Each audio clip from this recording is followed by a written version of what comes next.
graduation address gives us the opportunity to hear from a distinguished member of our alumni community, and we're indeed fortunate today that the address will be delivered by Ms. Wheatley.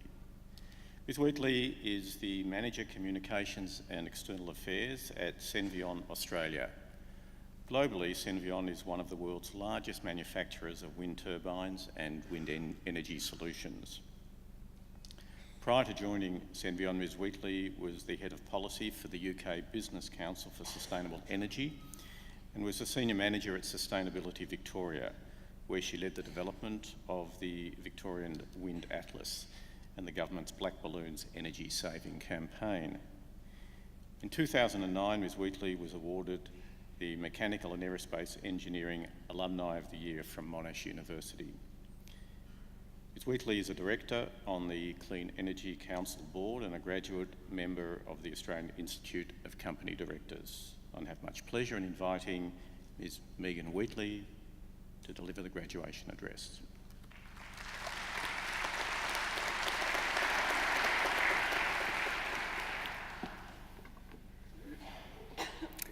Deputy Chancellor, Mr. Yehudi Bleacher, Deputy Vice-Chancellor and Vice-President Education, Professor Susan Elliott, Dean of the Faculty of Engineering, the awesome Professor Elizabeth Croft, Dean of the Faculty of Arts, Professor Sharon Pickering, President of Academic Board, Professor Chris Davies, members of the faculty, ladies and gentlemen, friends and family, and especially our new graduates.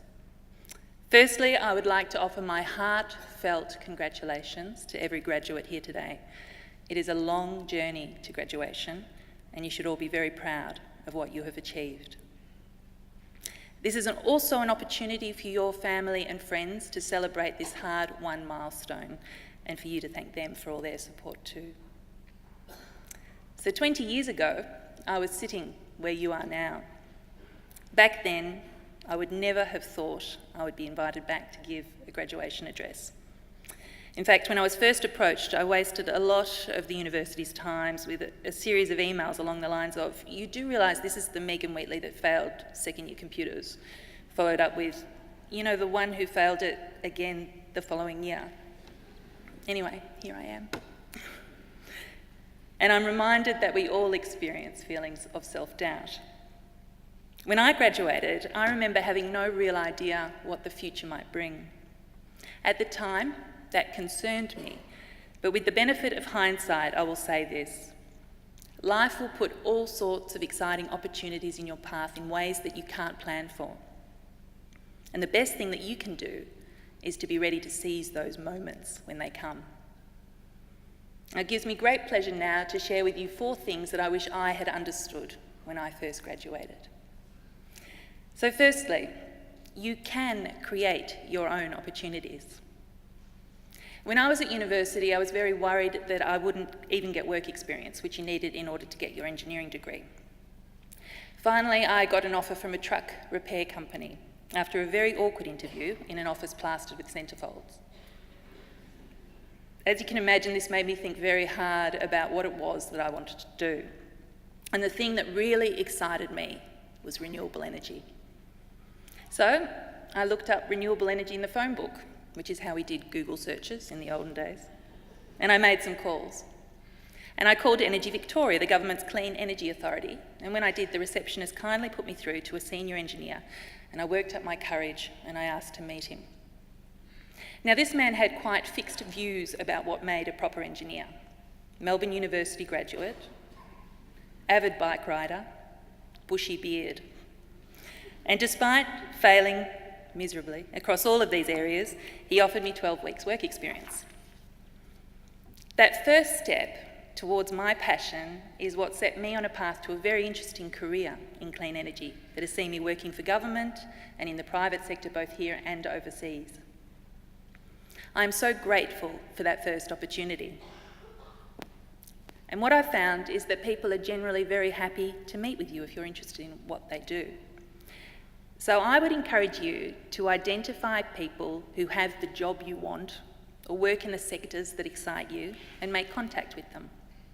At worst, this could cost you a cup of coffee, but at best, it could provide you with that first foot in the door. Now, the second piece of advice I have is this: don't get too comfortable. Throughout your career, you will have choices, and some of these options may push you out of your comfort zone. When faced with opportunities that frighten you, I would encourage all of you to be brave. Richard Branson said, "If somebody offers you an amazing opportunity, but you're not sure you can do it, say yes, then learn how to do it later." In 2006, I travelled to the UK. I didn't have anything lined up: no job, no accommodation, just a couple of contacts I'd made in Australia. But I did know that London was one of the most exciting places in the world when it came to sustainable energy policy. David Cameron was emerging as a threat to Tony Blair's government, and he was pushing a very green agenda. That year, he even flew to the Arctic to see the effects of climate change for himself. There was really strong bipartisan support for renewable energy. And it wasn't so much a question of how much was needed, the discussion was all about how the UK was going to get there. So to me, someone who was passionate about both renewables and policy, the UK was absolutely the place to be. Through my contacts, I got a job as Head of Policy at the UK Business Council for Sustainable Energy. And in the early days, there were many times when I doubted my decision, when I was at conferences and I didn't know anyone there, or when I was staying in really cheap London hotels where even the bed bugs wanted to be somewhere else. But I stayed there for 2 years, and my decision to go to the UK ended up being pivotal to my career. I can now look back on some really amazing experiences. The pinnacle being walking past the tourists to enter number 10 Downing Street, where I was working on energy efficiency policy. There will be ups and downs in your career, that's life. But the brave choices create new opportunities. And if you're worried about that, ask yourself the most disarming question of all: what's the worst that could happen? The third thing that I want to say: don't be afraid to make mistakes. It's fine to get things wrong, as long as you learn. And don't be paralysed by the fear of a wrong answer or a wrong decision. When I was working on wind energy policy in Victoria, I was really thrown in the deep end. It was a controversial area, and we were breaking new ground in Australia. I had to learn about planning policies, and the responsibility for wind energy covered several portfolios, which meant engaging with different ministers and departments. I seemed to spend every waking moment crafting documents to inform decision-making that would have a big impact on investment in new wind farms.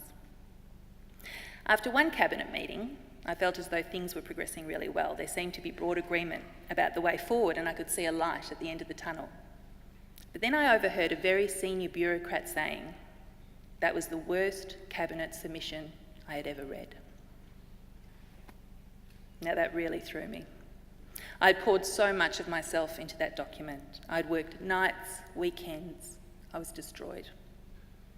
And what did I do with that? Well, I learned.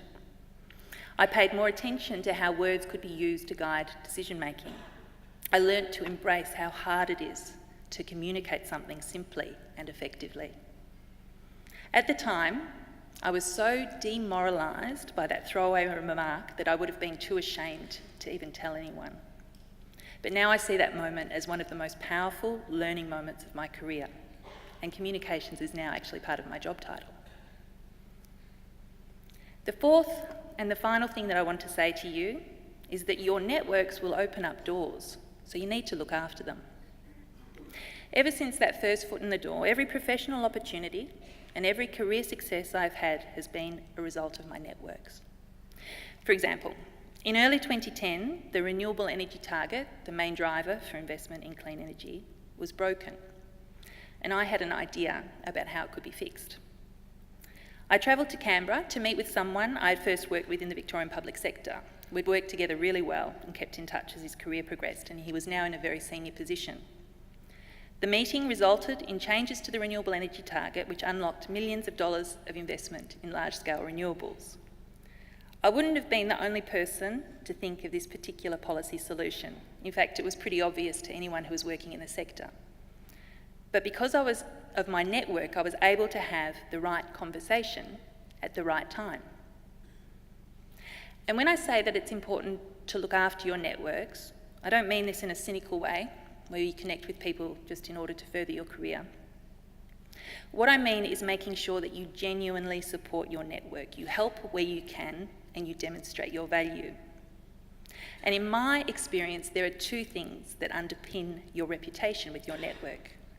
Your integrity, in other words, doing what you say you will do, and your enthusiasm, which is one of the most valuable things that you can bring to any opportunity. Just this year, I came to a new realisation about the power of networks and how the right network can help create positive change. I've been working with 7 women that I met at university to create the Female Leaders Alumni Monash Engineering Scholarship, or FLAMES. This scholarship is open to female engineering undergrads, and the part that I'm most excited about is that we're also committed to providing our time to create a very diverse mentoring network. I'm really pleased to let you know that the first FLAMES recipient, Marielle Salom, is my guest at today's graduation. She is exceptional, and she will be a great ambassador for the scholarship and a terrific role model for engineering students. Now, FLAMES isn't something that I could have pulled off by myself. It was the synergy of my network that made this exciting initiative possible. Now, before I finish today, I wanted to talk to you a bit about Monash. Graduating with a degree from Monash University is great preparation for a world that is rapidly changing. The skills that you have developed and the relationships that you have built means that each of you is well placed to shape our future world. So I'd like to welcome you to the Monash alumni community. We want all of you to be connected to each other for life, and we want all of you to be connected to Monash for life. Importantly, we want these connections to be active and dynamic.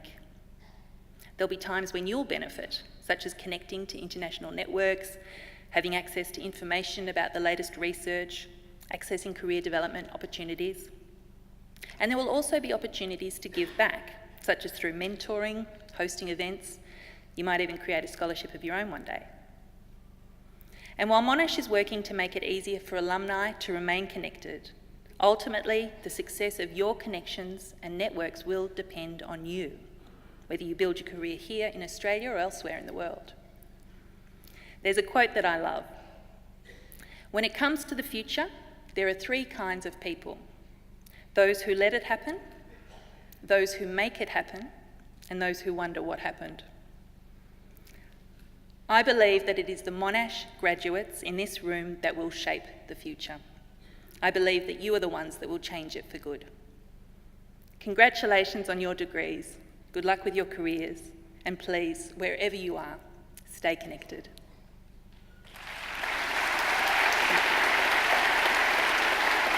Congratulations.